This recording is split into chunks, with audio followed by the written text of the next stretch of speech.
పదవ ప్రణాళిక, పదవ పంచవర్ష ప్రణాళిక. పదవ పంచవర్ష ప్రణాళిక కాలము 2002 to 2007. కేటాయింపులు, సవరణ కేటాయింపులు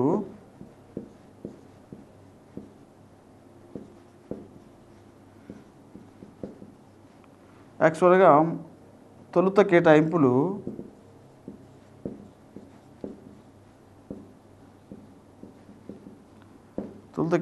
ఎంత చేశారంటే 46,611 కోట్లుగా నిర్ణయించారు. దీన్ని సవరించి 69,511 కోట్లుగా సవరించారు. కానీ వాస్తవ వ్యయం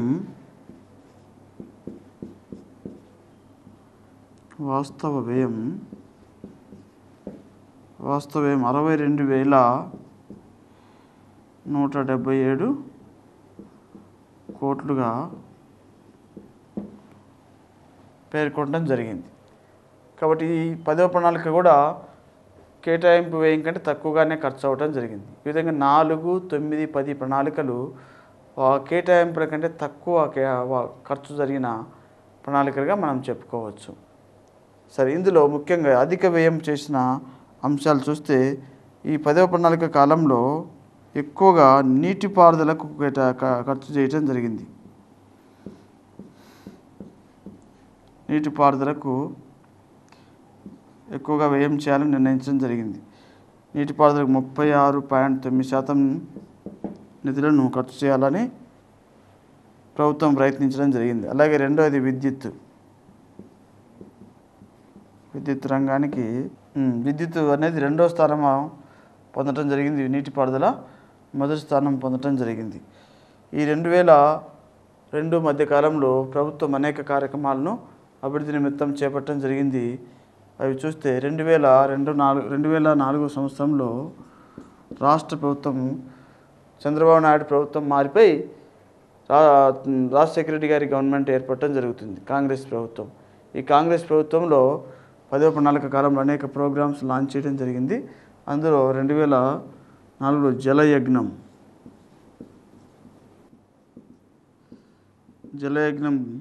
పథకాన్ని ఆరంభించడం జరిగిందన్నమాట.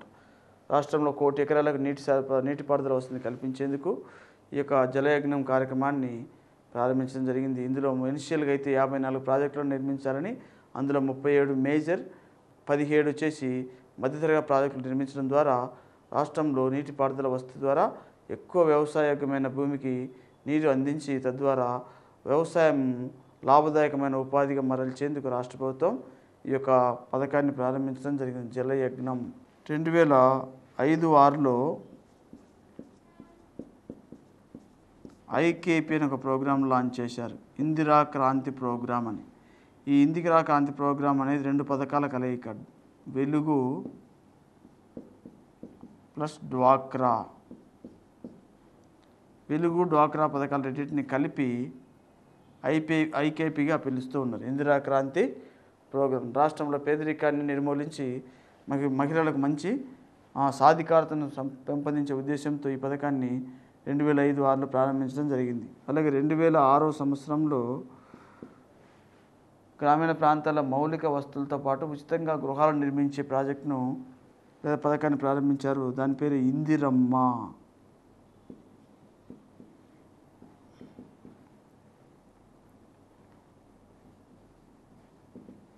ఇందిరమ్మ. దీన్ని అప్పటి తూర్పుగోదావరి జిల్లాలో ఆలమూరు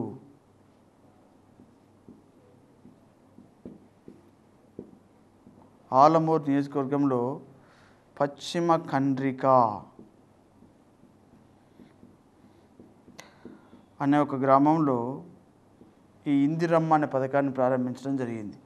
ఇందిరమ్మ పథకం యొక్క ఉద్దేశం ఏంటంటే రాష్ట్రంలో మౌలిక వస్తువులతో పాటు గ్రామీణ ప్రాంతాల్లోని ప్రజలకు గృహ నిర్మాణాన్ని ఉచితంగా చేపట్టివ్వటం. గ్రామీణ ప్రాంతాల్లో అలాగే మున్సిపాలిటీ ప్రాంతాల్లో పేదవారికి మౌలిక వస్తువులను కల్పించి ఉచితంగా గృహాలు నిర్మించి ఇవ్వడం అన్నమాట. ఇందిరమ్మ అనే దాంట్లో ఒక అర్థం ఉంది. ఏముందంటే ఐ అంటే integrated INTI INDI, integrated naval development in rural areas and model municipal areas. ఇందులో ఉన్న కాన్సెప్ట్ ఏంటంటే integrated naval development in rural areas and model municipal areas అన్నమాట. ఈ విధంగా ఇందులో ఒక అర్థాన్ని స్ఫురించే విధంగా రాష్ట్ర ప్రభుత్వం ఈ పథకాన్ని లాంచ్ చేయడం జరిగింది. అలాగే ఇంకా చూస్తే మనం 2004 సంవత్సరంలో రాజు పల్లెబాట అనే ఒక ప్రోగ్రామ్ను లాంచ్ చేసి గ్రామీణ ప్రాంతాల్లో ప్రజలను చైతన్యవంతులను చేసేందుకు ఈ ప్రోగ్రాం లాంచ్ చేయడం జరిగింది. అలాగే 2005లో రైతు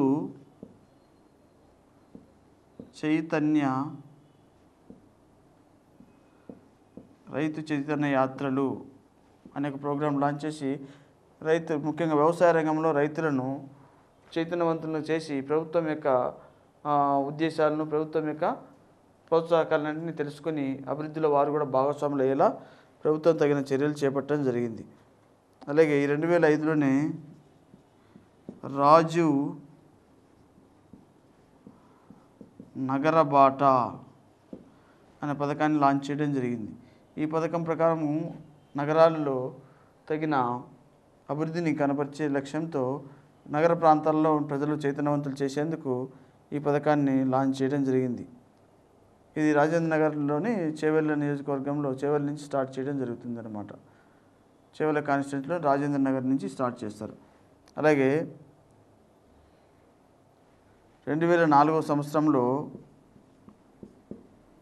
పావులా వడ్డీ కార్యక్రమాన్ని ఇనిషియల్గా డ్వాక్రా మహిళలకు స్టార్ట్ చేయడం జరుగుతుంది. తర్వాత 2006 నుండి ఈ యొక్క పావులా వడ్డీని రైతాంగానికి కూడా అప్లై చేయడం జరుగుతుంది. స్వయం సహాయక బృందాలకు ముందుగా పావులా వడ్డీతో రుణాలు ఇవ్వాలనే ఉద్దేశంతో ఈ పథకాన్ని లాంచ్ చేసి తర్వాత రైతాంగాన్ని అంతటికీ 2006 నుంచి రుణాలు ఇచ్చేలా ప్రభుత్వం కృషి చేస్తూ ఉందన్నమాట. అలాగే 2004 సంవత్సరంలోనే రాజు యువశక్తి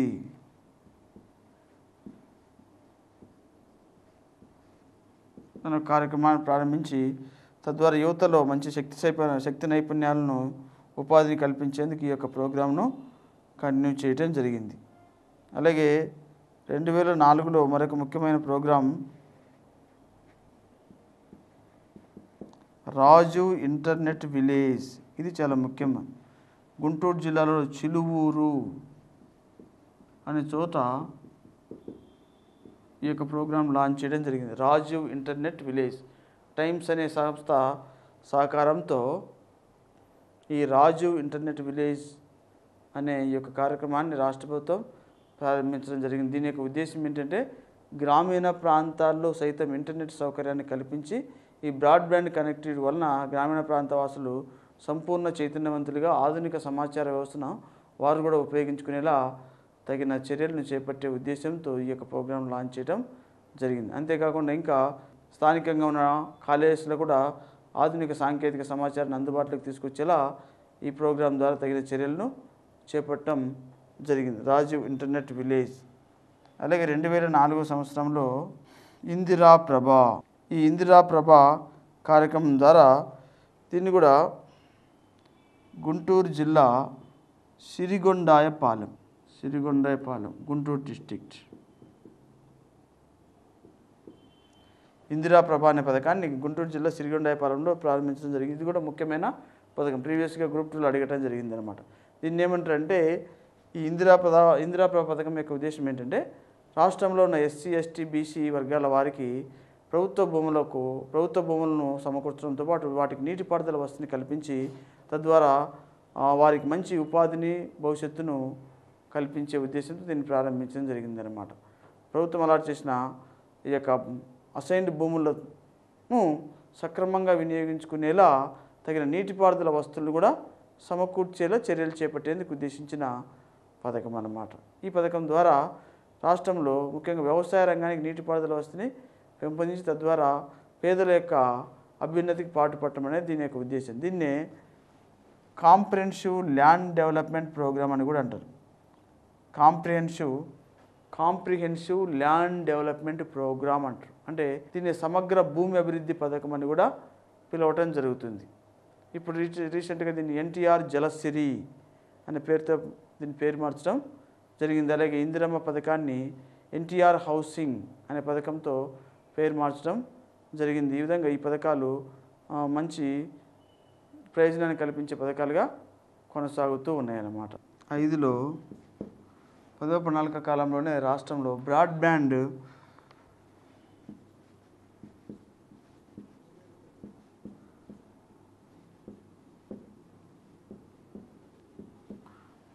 నెట్వర్క్ను విస్తరింప చేసేలా రాష్ట్ర ప్రభుత్వం చర్యలు చేపట్టడం జరిగింది. ఈ బ్రాడ్బ్యాండ్ నెట్వర్క్ ద్వారా రాష్ట్రంలో ఆధునిక సమాచారం అనేది ఎప్పటికప్పుడు అందుబాటులోకి తీసుకొచ్చేలా మరియు ఇంటర్నెట్ కనెక్షన్ ద్వారా ప్రభుత్వము ప్రజలకు ఈ ఆధునిక సమాచారాన్ని చేరువ చేసే ఉద్దేశంతో వర్క్ చేయడం జరిగింది.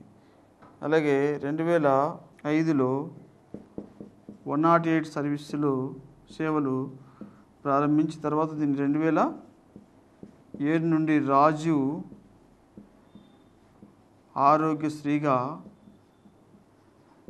పేరు మార్చి రాష్ట్రంలోని పేదవారికి ప్రభుత్వం మెరుగైన సౌకర్యవంతమైన వైద్యాన్ని అందించేలా ఈ పథకం ద్వారా చర్యలు చేపట్టడం జరిగింది. ఇది కర్ణాటకలోని యశస్విని అనే ఒక ప్రోగ్రాం నుండి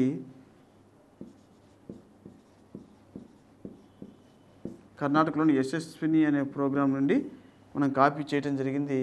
రాష్ట్ర ప్రభుత్వం మంచి పేరు సంపాదించిన పథకం రాజీవ్ ఆరోగ్యశ్రీ. దీని ద్వారా పేదవారికి 2 లక్షల వరకు ఉచితంగానే ఖరీదైన వైద్యం అందించేలా ప్రభుత్వం చర్యలు చేపట్టడం జరిగింది.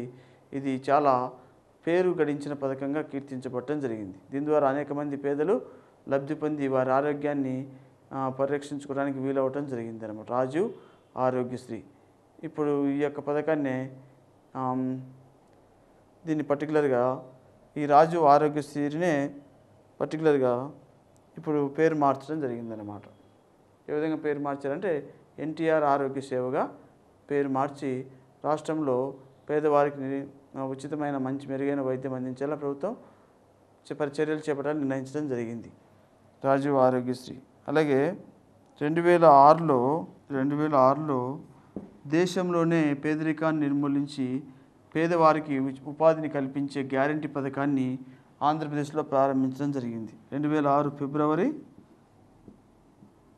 2వ తారీఖున ఎన్ఆర్ఈజీఎస్ అనే పథకాన్ని ప్రారంభించడం జరిగింది. ఇది ఎక్కడ ప్రారంభించారంటే బండ్లపల్లి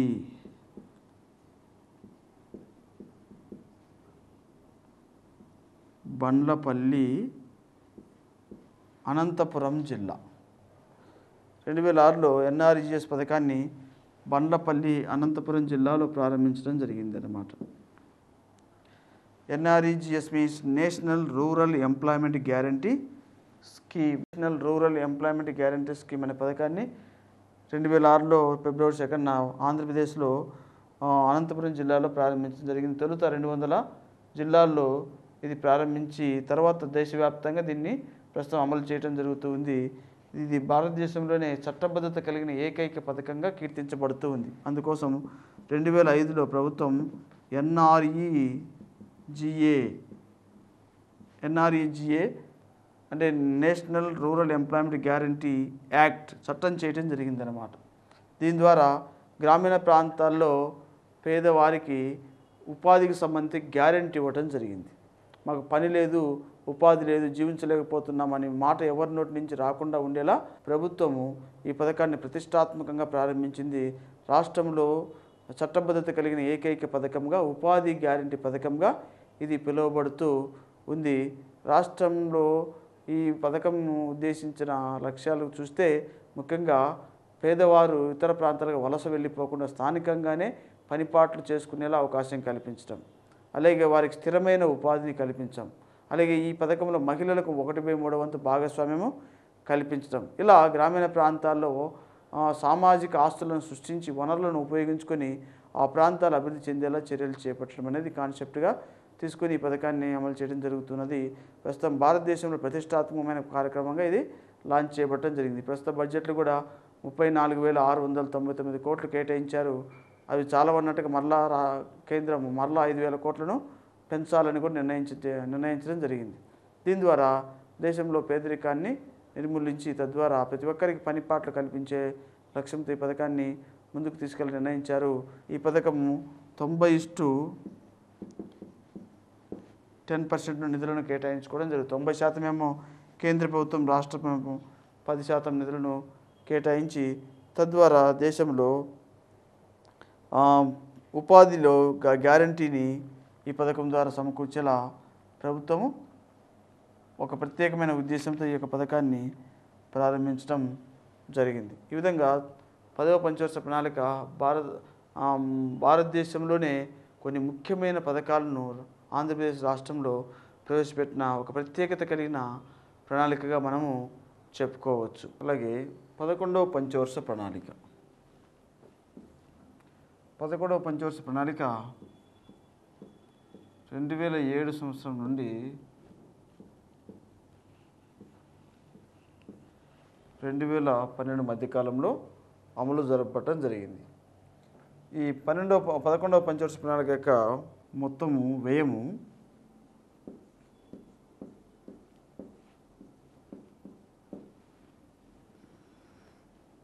1,47,395 కోట్లు.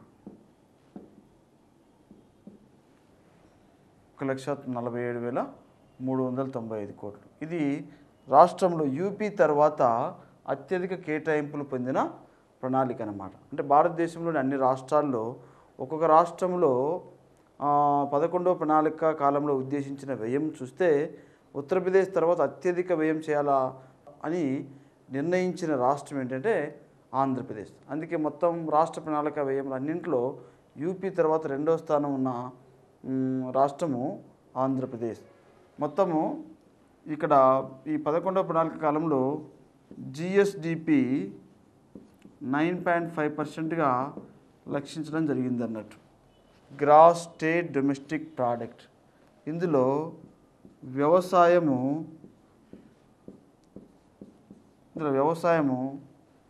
5% వృద్ధి రేటు సాధించాలని, అలాగే పారిశ్రామిక రంగం పరిశ్రమలు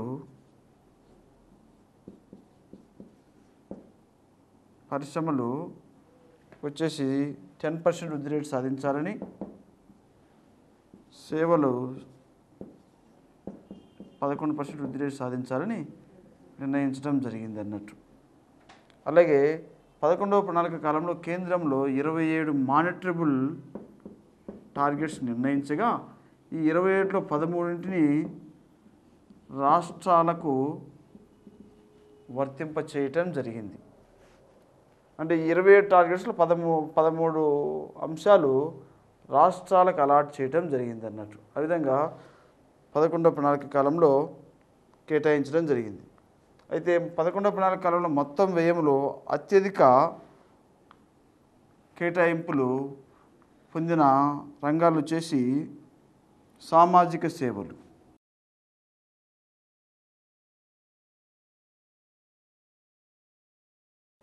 పదకొండవ పంచవర్ష ప్రణాళికలో రాష్ట్రంలో ఎక్కువ వెయిటేజ్ ఇవ్వబడిన అంశం ఏంటంటే సోషల్ సర్వీసెస్, సామాజిక సేవలు. ఈ సామాజిక సేవలకు 30% వాటాను కేటాయించి ఖర్చు చేయటం జరిగింది. రెండవ అంశము సాగునీరు. సాగునీరుకు 23% వాటాను అలాట్ చేసి ఖర్చు చేయటం జరిగింది అన్నమాట. దీని మీద ప్రీవియస్గా గ్రూప్లో క్వశ్చన్ అడగడం జరిగింది.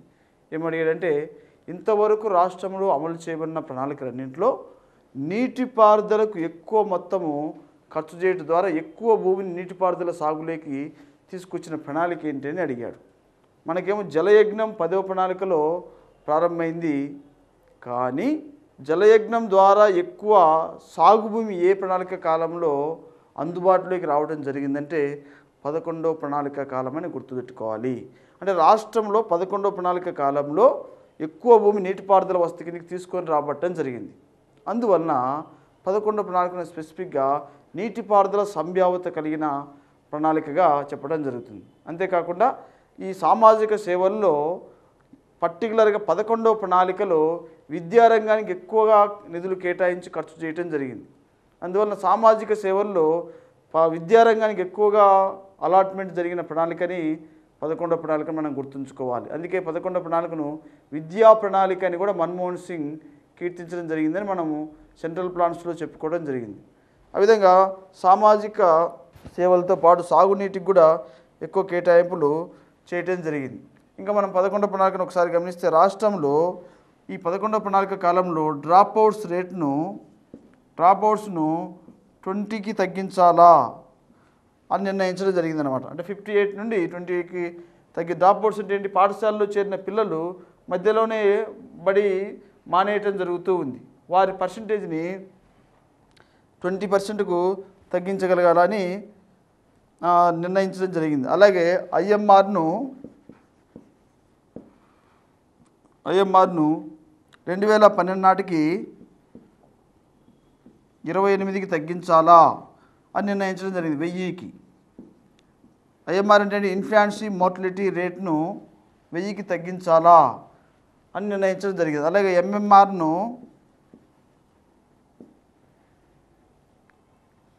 69కి తగ్గించాలా 2012 నాటికి అని నిర్ణయించడం జరిగిందనమాట. 1,00,000కు.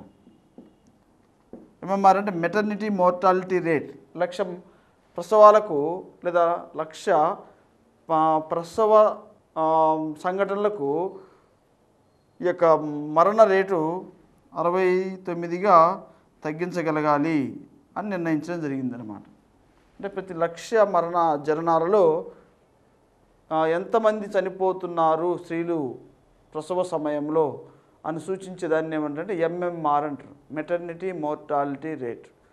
దాన్ని 69 వరకు తగ్గించగలగాల ప్రతి 1,00,000 ప్రసవాలలో అనేది 11వ ప్రణాళికలోని ప్రధానమైన టార్గెట్గా చెప్పుకోవచ్చు అన్నమాట. అలాగే ఈ 11వ ప్రణాళిక కాలంలో రాష్ట్రీయ కృషి వికాస్ యోజన ఇది 2007లో కేంద్రంలో ప్రారంభించడం జరిగింది. మన రాష్ట్రంలో అయితే ఇది 2007-8లో దీన్ని అమల్లోకి తీసుకురావడం జరిగింది. రాష్ట్రీయ కృషి వికాస్ యోజన. దీని మీద కూడా ప్రీవియస్గా మనకు గ్రూప్ 2లో క్వశ్చన్ అడగడం జరిగింది. ఏమడిగారంటే ఆంధ్రప్రదేశ్లో రాష్ట్రీయ కృషి వికాస్ యోజన ద్వారా పర్టికులర్గా వ్యవసాయ రంగంలో వృద్ధిని ఏ విధంగా సాధించాలనే దాని మీద క్వశ్చన్ అడగటం జరిగింది. సో ఇక్కడ రాష్ట్రీయ కృషి వికాస్ యోజన అంటే అర్థం ఏమిటంటే వ్యవసాయ రంగంలో ప్రతి సంవత్సరం 4% వృద్ధి రేటును సాధించాలి. అలాగే హరిత విప్లవం ఏదైతే సాధించబడిందో దాన్ని వేగవంతం చేయాలి. అలాగే ఈ పర్టికులర్గా ఎక్కడైతే వ్యవసాయ రంగంలో ఉత్పాదక తక్కువగా ఉందో ఆ ప్రాంతాలను కాన్సన్ట్రేట్ చేయాలి అనే లక్ష్యాలతో 25,000 కోట్ల రూపాయలతో కేంద్రంలో ఈ యొక్క ఆర్కేవీవై ప్రోగ్రాం లాంచ్ చేయడం జరిగింది. ఆ ప్రోగ్రాం యొక్క లక్ష్యాలను ఏపీలో కూడా రీచ్ చేయడం జరిగింది. పర్టికులర్గా ఆర్కేవీవై లక్ష్యాలను సాధించిన రాష్ట్రాల్లో ఏపీ అగ్రస్థానంలో ఉంది. ఎందుకంటే ఏపీలోని వ్యవసాయ రంగ వృద్ధి రేటు 4% మించి ఉంది. అందువల్ల ఈ ప్రోగ్రాం ఏపీలో సక్సెస్ అయినట్టుగా మనము చెప్పుకోవచ్చు అనమాట. అలాగే ఇంకా ఈ ప్రణాళిక కాలంలోనే నేషనల్ ఫుడ్ సెక్యూరిటీ ప్రోగ్రామ్ అనే పథకాన్ని లాంచ్ చేయడం జరిగింది. నేషనల్ ఫుడ్ సెక్యూరిటీ ప్రోగ్రామ్ 2007లో దీన్ని మిషన్ అంటాం, నేషనల్ ఫుడ్ సెక్యూరిటీ మిషన్ అంటాం. దీని తర్వాత national food security programme launch చేయడం జరిగింది. ఈ నేషనల్ ఫుడ్ సెక్యూరిటీ మిషన్ ఆధ్వర్యంలో దేశంలో ఈ వ్యవసాయ దిగుబడులు అబ్నార్మల్ దిగుబడులు సృష్టించి అదనంగా వ్యవసాయ ఉత్పత్తిని పెంచాలనేది ఉద్దేశం అన్నమాట. ఆ విధంగా కేంద్ర స్థాయిలో వరి తర్వాత గోధుమ పప్పు ధాన్యాల ఉత్పత్తుల్లో గణనీయమైన అభివృద్ధిని సాధించేలా ఈ యొక్క మిషన్లో ఒక ఆచరణాత్మక కార్యక్రమాన్ని 11వ ప్రణాళికలో ప్రారంభించడం జరిగింది. దీని మీద క్వశ్చన్ ఏమడిగిందంటే ఆంధ్రప్రదేశ్లో ఫుడ్ సెక్యూరిటీ మిషన్ కింద ఉత్పత్తిని ఏ పంటల్లో పెంపొందించాలని నిర్ణయించడం జరిగింది అని అడిగాడు. కేంద్రంలో అయితే వరి గోధుమ పప్పు దినుసులు, మరి గోధుమ పంట ఆంధ్రప్రదేశ్లో పండుతుందా? చాలా తక్కువ పండుతుంది, ఎక్కడో లిటిల్ బిట్. అందువల్ల ఆంధ్రప్రదేశ్లో మిగిలిన 2 పంటలు ఏ పంటల్లో అధిక దిగుబడులు సృష్టించాలని నిర్ణయం జరిగింది?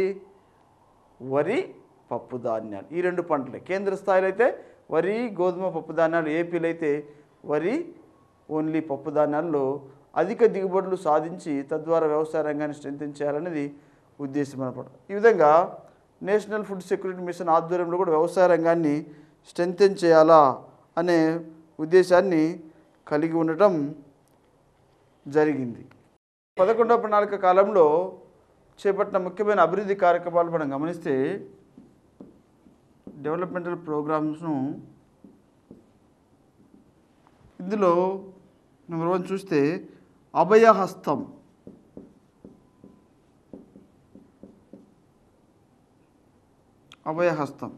ఈ అభయహస్తం ప్రోగ్రాం 2009లో ప్రారంభించడం జరిగింది. ఈ పథకం యొక్క ఉద్దేశం ఏంటంటే 60 సంవత్సరాలు దాటిన వయోవృద్ధులకు రాష్ట్ర ప్రభుత్వం పెన్షన్ సౌకర్యాన్ని కల్పించడం అన్నమాట. 500 నుండి 2200 రూపాయల వరకు ఈ యొక్క పథకం ద్వారా పెన్షన్ సౌకర్యాన్ని, ముఖ్యంగా ఈ డ్వాక్రా మహిళలకు ఈ యొక్క సౌకర్యాన్ని రాష్ట్ర ప్రభుత్వం చేరువ చేయటం జరిగింది, తద్వారా వారిని ఆర్థికంగా ఆదుకునే నిమిత్తం. అలాగే 2009లో సాక్షర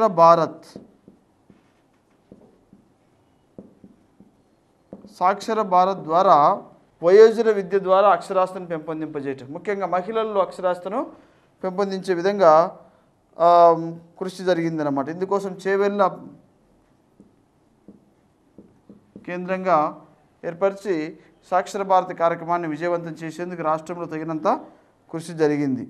అలాగే 2007వ సంవత్సరంలో గిరిపుత్ర అనే ఒక పథకాన్ని ప్రారంభించారు. గిరిపుత్ర 2007లో గిరిపుత్ర అనే పథకాన్ని ప్రారంభించి రాష్ట్రంలో అటవిక జనాంగానికి లేదా ట్రైబల్స్కు తగినంత ప్రయోజనాలను కల్పించేలా వారి సంక్షేమాన్ని పెంపొందించేలా ఈ పథకాన్ని ప్రారంభించి ఎస్టీల జీవనోపాధిని మెరుగుపరిచేందుకు రాష్ట్ర ప్రభుత్వం ప్రయత్నించడం జరిగింది. అలాగే 2011లో రాజీవ్ యువ కిరణాలు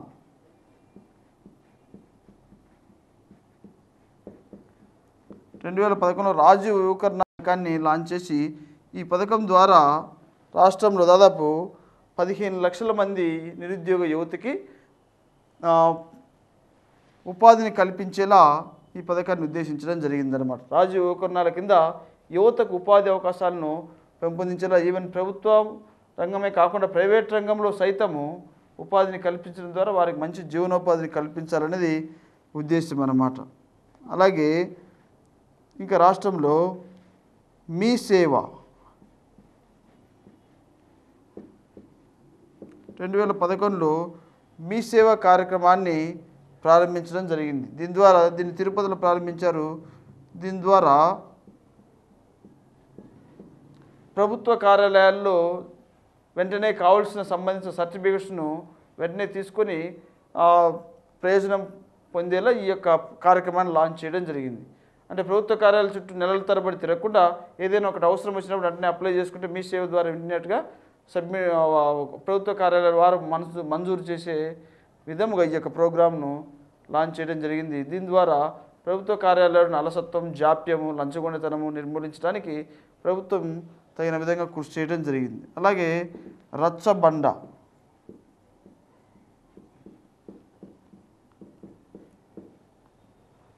కార్యక్రమాన్ని మరలా ప్రారంభించడం జరిగింది కిరణ్ కుమార్ రెడ్డి టైంలో.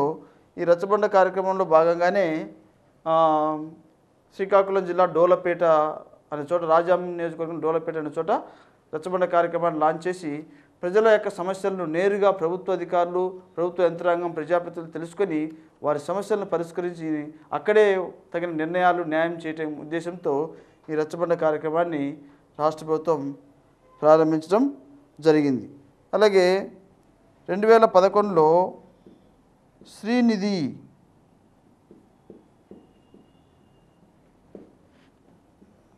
అనే పథకాన్ని ప్రారంభించి పర్టికులర్గా స్త్రీలకు ఆర్థికపరమైన చేయూతను అందించి సాధికారతను పెంపొందించేందుకు ఈ యొక్క శ్రీనిధి కార్యక్రమాన్ని కూడా లాంచ్ చేయడం జరిగింది.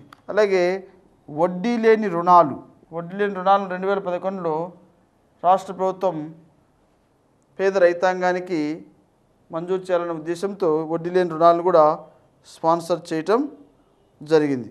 ఈ విధంగా రాష్ట్ర ప్రభుత్వం 11వ పంచవర్ష ప్రణాళికలో కొన్ని అభివృద్ధి కార్యక్రమాల ద్వారా రాష్ట్రాన్ని అభివృద్ధిని వేగవంతం చేసేందుకు తగిన విధంగా కాంగ్రెస్ ప్రభుత్వం కృషి చేసేలా చర్యలు చేపట్టడం జరిగింది. తర్వాత చివరి ప్రణాళిక 12వ ప్రణాళిక. 12వ పంచవర్ష ప్రణాళిక. ఈ 12వ పంచవర్ష ప్రణాళిక మొత్తము వ్యయం ఎంతగా నిర్ణయించారంటే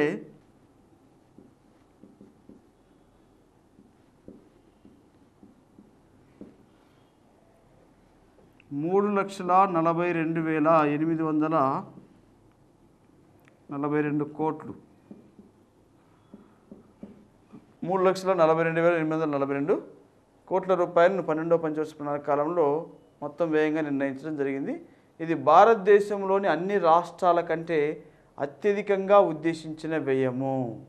11వ ప్రణాళిక అయితే వ్యయం దృష్ట్యా ఏపీ 2వ స్థానంలో ఉంది, కానీ ప్రణాళిక వ్యయంలో ఇక్కడైతే 12వ ప్రణాళిక కాలంలో దేశంలోని అన్ని రాష్ట్రాల కంటే ఎక్కువ కేటాయింపులు చేయడం జరిగింది. అందువలన కేటాయింపుల దృష్ట్యా ఏపీ దేశంలోనే 12వ ప్రణాళికలో మొదటి స్థానంలో ఉంది అని చెప్పుకోవడం జరిగింది. అలాగే 12వ ప్రణాళిక కాలంలో 25 మానిటరబుల్ టార్గెట్స్ నిర్ణయించారు. అయితే రాష్ట్రంలో మాత్రం వీటిని 50 మానిటరబుల్ టార్గెట్స్గా నిర్ణయించి రాష్ట్రాన్ని అభివృద్ధి చేయాలా అని 12వ ప్రణాళికలో ఒక బృహత్తరమైన విధానాన్ని రాష్ట్రంలో అమలు చేయాలని నిర్ణయించడం జరిగింది. ఈ 12వ ప్రణాళిక కాలంలో వృద్ధి రేటును రాష్ట్రంలో 10% పెంచాలా అని లక్షించడం జరిగింది. అందులో వ్యవసాయ రంగంలో వృద్ధి రేటు 6% మించి ఉండాలని, పారిశ్రామిక రంగం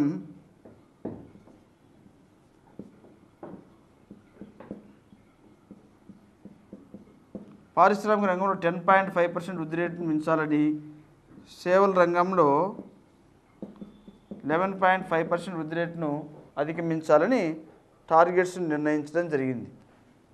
అంతేకాకుండా 12వ ప్రణాళికలో కొన్ని పర్టికులర్ అంశాలను ప్రాధాన్య అంశాలుగా గుర్తించడం జరిగింది. అవేంటంటే వ్యవసాయము, పశుపోషణ, అలాగే నీటిపారుదల, హార్టికల్చర్, సామాజిక సేవలు, టూరిజం, పర్యాటక రంగం అన్నమాట. వీటిని అత్యంత ప్రాధాన్య అంశాలుగా గుర్తించి రాష్ట్రంలో వీటిని బాగా అభివృద్ధి చేయాలా అని 12వ ప్రణాళికలో ప్రధానమైన టార్గెట్స్గా నిర్ణయించడం జరిగింది. అంతేకాకుండా ఇంకా 12వ ప్రణాళికలో కొన్ని ముఖ్యమైన మనం అంశాలు చూస్తే, ఈ 12వ ప్రణాళికలో నైపుణ్యాలను అభివృద్ధి చేపట్టాలా అని నిర్ణయించడం జరిగింది. అంటే స్కిల్ డెవలప్మెంట్ను 12వ ప్రణాళికలో ఒక ప్రధానమైన అంశంగా టార్గెట్ చేయడం జరిగింది. అలాగే ఫుడ్ పార్క్స్ను, ప్రతి జిల్లాకు ఒక ఫుడ్ పార్క్స్ను ఏర్పాటు చేయాలా, ఫుడ్ ప్రాసెసింగ్ పార్క్స్ని ఏర్పాటు చేయాలని నిర్ణయించడం జరిగింది. రీసెంట్గా మనం చూస్తే కొన్ని ఫుడ్ పార్కుల ఏర్పాటు ప్రతిపాదనని రావడం జరిగింది. అందులో ఏపీలో కృష్ణా జిల్లాలో ఫుడ్ పార్క్ను ఏర్పాటు చేయాలని ప్రభుత్వం నిర్ణయించడం జరిగింది. అలాగే తెలంగాణలో ఖమ్మం మరియు మహబూబ్నగర్ జిల్లాలో ఫుడ్ పార్క్స్ను ఏర్పాటు చేయాలా అని నిర్ణయించడం జరిగింది. ఆల్రెడీ చిత్తూరు జిల్లాలో ఫుడ్ పార్క్ను గతంలోనే ఏర్పాటు చేయడం జరిగింది. ఇటీవల కేంద్రము కర్ణాటకలో తుమ్కూరు అనే చోట అతిపెద్ద ఫుడ్ పార్క్ను ఏర్పాటు చేయడం జరిగింది అన్నమాట. ఈ విధంగా ఇక్కడ ఆహార పదార్థాలను ప్రాసెసింగ్ చేసి వాటిని నాణ్యమైనవిగా తయారు చేసి ఇతర దేశాలకు ఇక్కడి నుంచి ఎగుమతి చేయడానికి కూడా వీలు కల్పించడం జరుగుతుంది. దీని ద్వారా వ్యవసాయ రంగానికి మంచి మూవ్మెంట్ అనేది స్టార్ట్ అవడానికి అవకాశం ఉండి వ్యవసాయ ఉత్పత్తులు ఎగుమతి స్థాయికి చేరుకుని మంచి ఆదాయం గడించేలా చర్యలు చేపట్టాలనేది 12వ ప్రణాళికలోని ఉద్దేశం అన్నమాట. అలాగే శీతల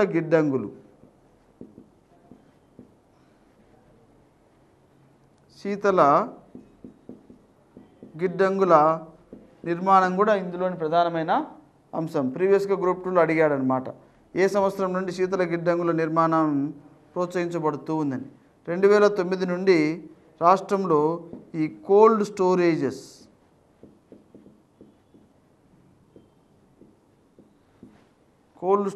ఏర్పాటు అనేది ఆరంభం అవడం జరిగింది. శీతల గిడ్డంగులు, ఈ శీతల గిడ్డంగులు ప్రధానంగా ఏ జిల్లాలు ఎక్కువగా ఉన్నాయంటే గుంటూరు జిల్లాలో ఎక్కువగా ఉన్నాయి.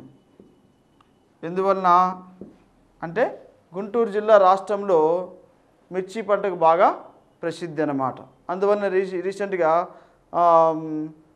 రాష్ట్ర ప్రభుత్వం కూడా అక్కడ ఈ మిర్చి పంట బాగా ఫేమస్ కాబట్టి ఎడ్లపాడు ప్రాంతంలో ఇక్కడ ప్రభుత్వం ఏం ఆలోచించిందంటే ఈ స్పైస్ కేంద్రాన్ని ఏర్పాటు చేయాలని కూడా నిర్ణయించడం జరిగిందనమాట రాష్ట్ర ప్రభుత్వం. ఎడ్లపాడు సమీపంలో ఈ సుగంధ ద్రవ్యాలకు సంబంధించి మిర్చి పంటను సుగంధ ద్రవ్యాల జాబితాలు కూడా జాయిన్ చేయడం జరిగిందనమాట. అందువలన అక్కడ ఒక రీసెర్చ్ సెంటర్ను కూడా ఏర్పాటు చేసి గుంటూరు జిల్లాని ఇంకా మిర్చి పంటల విషయంలో గణనీయమైన అభివృద్ధిని సాధించే దిశలో వర్క్ చేయాలనేది ప్రభుత్వం యొక్క ఉద్దేశం అన్నట్టు. అలా కోల్డ్ స్టోరేజ్ ప్రోగ్రామ్ లాంచ్ అవ్వడం జరిగింది. అలాగే 12వ ప్రణాళిక కాలంలోనే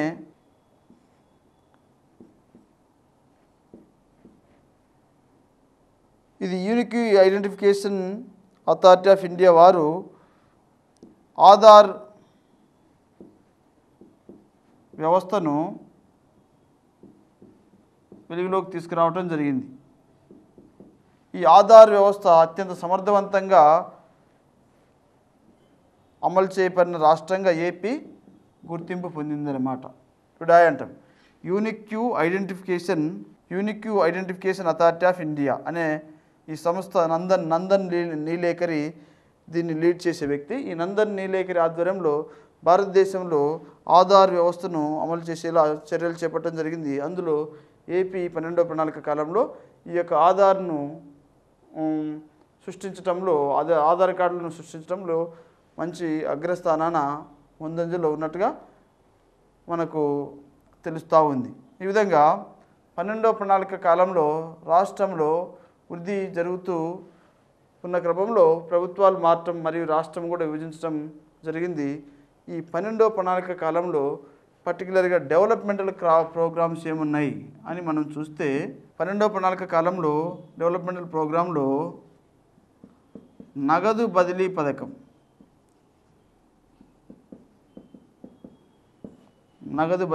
దీన్ని యాక్చువల్గా 2013 జనవరి 1న సెంట్రల్ లెవెల్లో ప్రారంభించారు. రాష్ట్రంలో అయితే జనవరి 6న తూర్పుగోదావరి జిల్లాలోని గొల్లప్రోలు అనే చోట ఈ నగదు బదిలీ పథకాన్ని ప్రారంభించడం జరిగింది. దీని ద్వారా ప్రభుత్వం తాలూకు వచ్చే లబ్ధిని డైరెక్ట్గా లబ్ధిదారులకు వారి అకౌంట్లలోకే జమ చేసే విధానం అనేది అమలులోకి రావటం జరిగింది. రీసెంట్గా ఈ నగదు బదిలీ పథకంలోనే ఒక సిస్టాన్ని గవర్నమెంట్ లాంచ్ చేసింది, జామనీ జన్ధన్ ఆధార్ మొబైల్. ఇప్పుడు ప్రభుత్వం ఏం చేసింది, భారతదేశంలో ఉన్న ప్రతి ఒక్కరూ బ్యాంక్ ఖాతాను ఓపెన్ చేయాలని చెప్పింది. ఈ విధంగా బ్యాంక్ ఖాతాను ఓపెన్ చేయడం ద్వారా దాన్ని ఆధార్కి లింక్ చేయడం జరుగుతుంది. అలా ఆధార్కి లింక్ చేసి వారికి సంబంధించిన లబ్ధి ప్రభుత్వం చేకూరుస్తున్న సమయంలో ఆ స్టేటస్ మొబైల్కి పంపించడం జరుగుతుంది మెసేజ్ రూపంలో. ఆధారంగా జన్ధన్ ఆధార్ మొబైల్ అనే ఈ సర్వీసెస్లను వెలుగులోకి తీసుకొచ్చి ప్రభుత్వం ఉద్దేశించిన లబ్ధిని లబ్ధిదారులకు నేరుగా వారి అకౌంట్లోకి చేరేలా చర్యలు చేపట్టేందుకు ఉద్దేశించింది ఈ యొక్క నగదు బదిలీ పథకము. అలాగే డెవలప్మెంటల్ ప్రోగ్రామ్స్లో మరొకటి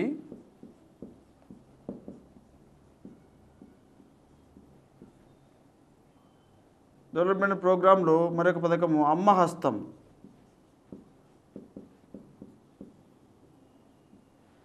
అమ్మ హస్తం ప్రోగ్రాం 2013 ఏప్రిల్ 11 ఉగాది రోజున స్టార్ట్ చేయడం జరిగిందనమాట.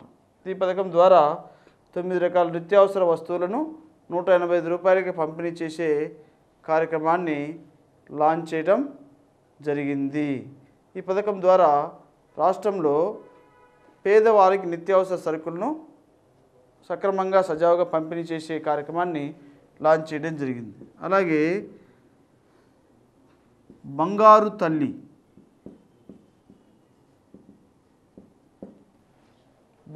పథకాన్ని 2013 మే 1 నుంచి రాష్ట్ర ప్రభుత్వం ఆరంభించడం జరిగింది. దీని ద్వారా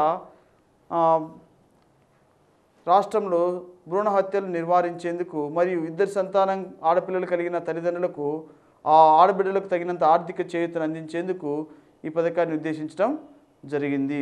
మరియు రాష్ట్రంలో స్త్రీ ప్రాధాన్యతను పెంచి తద్వారా లింగ నిష్పత్తి విషయంలో ఉన్న తేడాను కూడా తొలగించేందుకు ఈ పథకాన్ని ఉద్దేశించడం జరిగిందనమాట. దీని ద్వారా 2 లక్షల కంటే ఎక్కువ ఆర్థిక ప్రయోజనాన్ని పేద ఆడబిడ్డలకు కల్పించేలా ప్రభుత్వం ఈ యొక్క బంగారు తల్లి ప్రోగ్రాం లాంచ్ చేయడం జరిగింది. వారు చిన్నప్పటి నుండి 21 సంవత్సరాలు దాటేంత వరకు ప్రభుత్వం వీరికి అండగా ఉండి వీరి అభివృద్ధికి కావాల్సిన బాటను వేయటం జరుగుతుంది. దీన్ని ఇటీవల మహాలక్ష్మి అనే ప్రోగ్రాంగా మార్చాలని రాష్ట్ర ప్రభుత్వం నిర్ణయం తీసుకోవడం జరిగింది. అలాగే ఇంకా మనం చూస్తే రీసెంట్గా వచ్చిన చంద్రబాబు నాయుడు గవర్నమెంట్ మరికొన్ని పథకాలను లాంచ్ చేయడం జరిగింది. అదేంటంటే పొలం పిలుస్తుంది.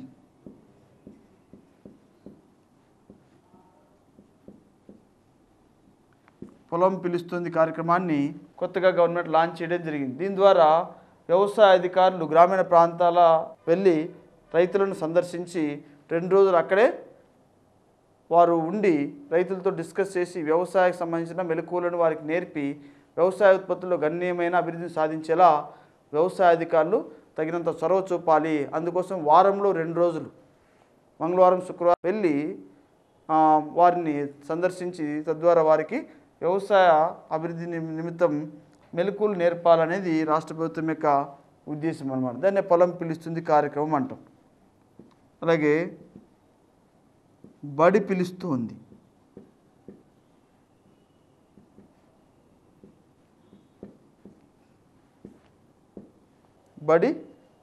అనే కార్యక్రమాన్ని రీసెంట్గా లాంచ్ చేయడం జరిగిందనమాట. ఇది అనంతపురం జిల్లాలో కూటగూళ్ళ అనే ఊర్లో బడి పిలుస్తుంది అనే కార్యక్రమాన్ని లాంచ్ చేయడం జరిగింది. దీని యొక్క ఉద్దేశం ఏంటంటే 6 నుండి 14 సంవత్సరాల బాలబాలికలు ఖచ్చితంగా విద్యను అభ్యసించేలా, వారు విద్యాభివృద్ధిలో రాణించేలా, వారికి విద్యాపరమైన వస్తువులు సదుపాయాలు కల్పించేలా ప్రభుత్వం తగిన చర్యలు చేపట్టేందుకు ఈ ప్రోగ్రాంను ఉద్దేశించడం జరిగింది. అలాగే నీరు చెట్టు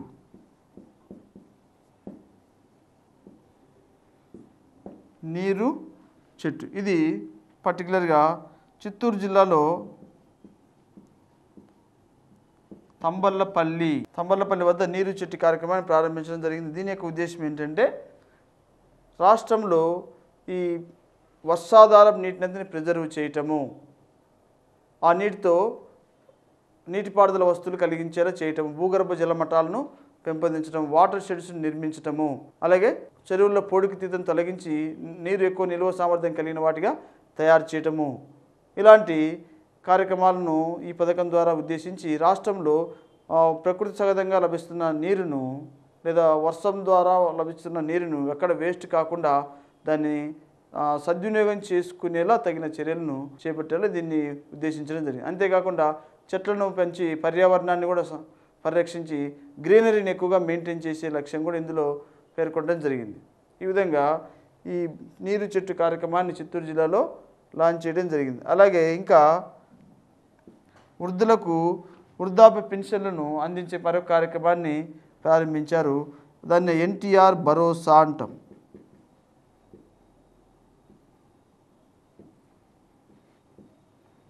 ఎన్టీఆర్ భరోసా పథకం ద్వారా వృద్ధులకు పెన్షన్ సౌకర్యాన్ని కల్పించేలా ప్రభుత్వము చర్యలు చేపట్టాలని నిర్ణయించడం జరిగిందండి. దీని ద్వారా అక్టోబర్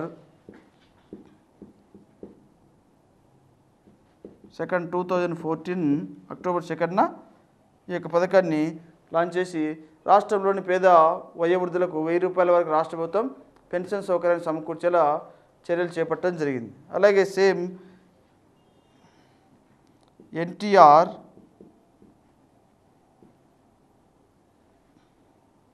సుజల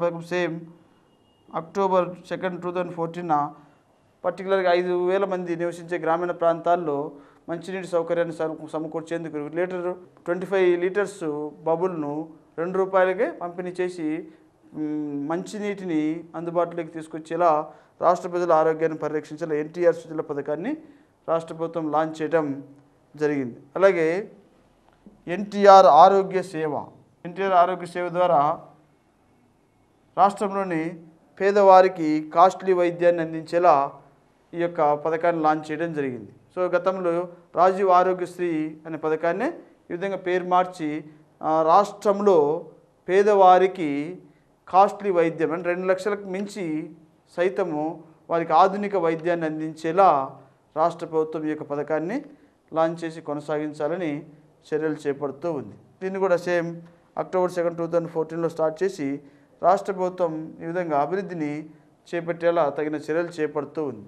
అలాగే రీసెంట్గా దుల్హాన్ అనే పథకాన్ని కూడా ప్రకటించడం జరిగింది. ముస్లిమ్స్లో పేదవారికి రాష్ట్ర ప్రభుత్వమే వివాహాన్ని చేసి వారిని ఆదుకునే పథకాన్ని ఈ ఆంధ్రప్రదేశ్ రాష్ట్రంలో రాష్ట్ర ప్రభుత్వం ప్రారంభించడం జరిగింది. తెలంగాణ దాన్ని సాది ముబారక్ అంటాం, ఇక్కడ దుల్హాన్ అని పిలవటం జరుగుతుంది. పేద ముస్లిం ఆడబిడ్డలకు రాష్ట్ర ప్రభుత్వం 50,000 వరకు ఆర్థిక సహాయం చేసి వారికి పెళ్లి చేసి వారిని ఆదుకోవడం కోసం అన్నట్టుగా ఈ పథకాన్ని ఉద్దేశించడం జరిగింది.